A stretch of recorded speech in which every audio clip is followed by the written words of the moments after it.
Hello mga karasa, Maras. nakikita nyo ba? Pero hindi yan wild duck ha. Duck wild.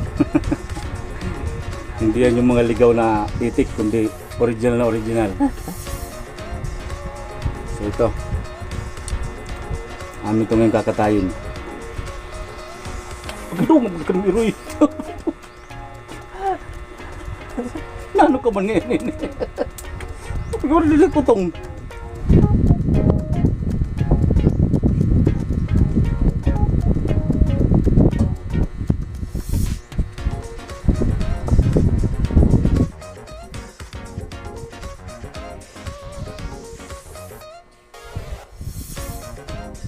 Balik ka sa sunod dito. Oo nga, hosos, Maria sa prito ngayon dito.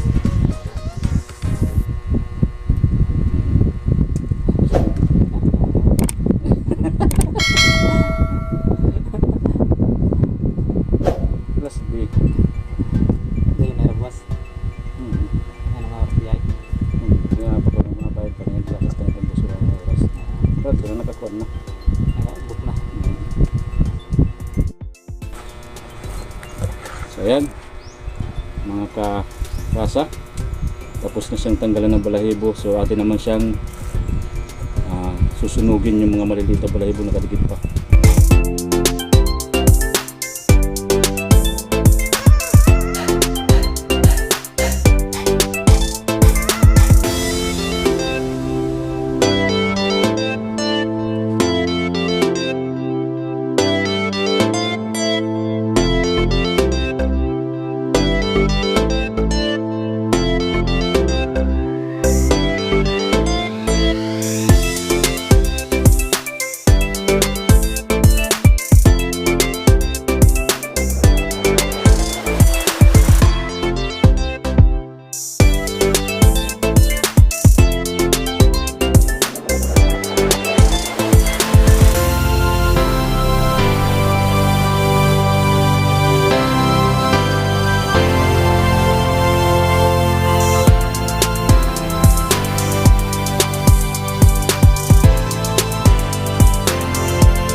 Okay, ito na mga karasa.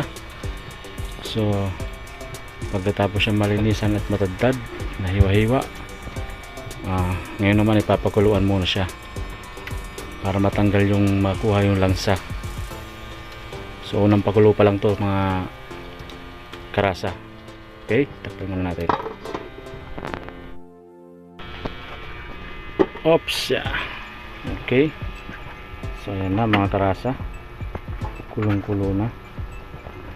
So palalambutin lang natin siya ng bagya kasi medyo ano to medyo kurang na. Okay, so ayan. So ayan mga karasa, hanguin ko muna siya.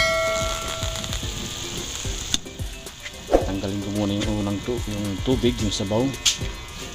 Kasi ang ginagawa namin is pinapakuluan muna namin ito para mabawasan yung langsa. So pagkatapos nito, papakuluan uli sa bagong tubig o bagong sabaw. So ayan, balik natin uli. Okay.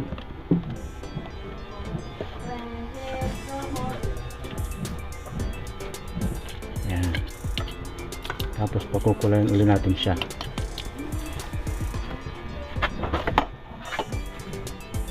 Bagong sabaw. Hindi lalagain pa ito mga karasa kay 2 years old na pala to. So ibig sabihin na medyo matanda na rin siya.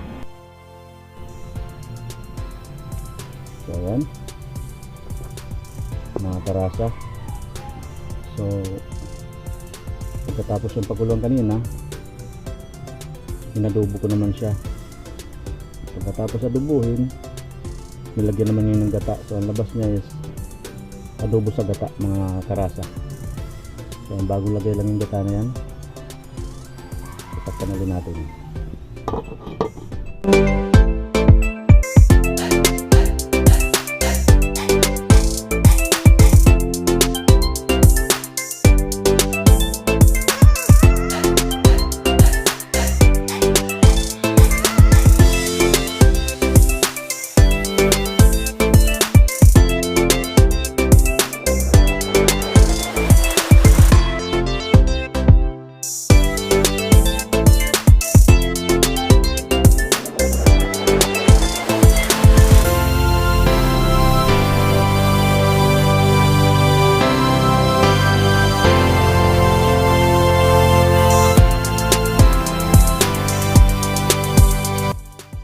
So ayan, mga karasa, okay na siya. So ano natin, nagmamantika na yung sabaw niya. Tignan niyo, wow, labas lasa na to mga karasa. Okay.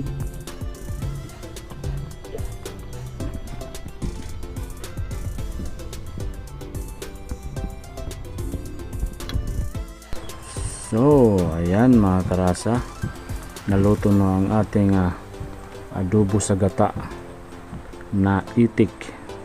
So ayan, may mga kasama po ako dito, isang napakagandang babae at napakagwapong lalaki. So ang aming pagkakabalahan ngayon is pagtatagay o pag-inom ng tuba. Yun. At yung may-ari ng itik na yan is yung naka-stripe na yan, nakaharap ko. Yun. Okay, so nagkate kami pampulutan mga karasa. So ngayon, kung halimbawa wala naman kayong ginagawa, kung malapit lang kayo dito sa amin, so pwede kayo dito pumasyal, makipulutan at makinom na rin. So ayan mga karasa, so tikang na kita, tagay na kita nga tanan. So ayan mga karasa, yan na yung niluto namin kaninang itik, adobo sa gata, pampulutan. Pasensya na kayo sa mga kainuman ko, puro mahihain. Wala silang mga pagmumukha. Lahat sila katalikod. Palibasa kasi mga sikat, tayo nilang makilala yung mga mukha nila. So ayan, so tagay-tagay lang. Kumbaga departure ba, dahil paalis na yung aming mga beautiful girls, mga best friend, yun na nga, papunta na ron. So ang aming naman iniinom dito mga karasa is tuba. Okay, walang ganong bagay epekto sa katawan. Okay, tagay tayo. Sinong malapit dito sa Taluratan, Awan, Leyte? Dito lang kami ngayon. Kung gusto niyo makatikim, habol kayo rito at meron pa kayo makakatikim pa kayo.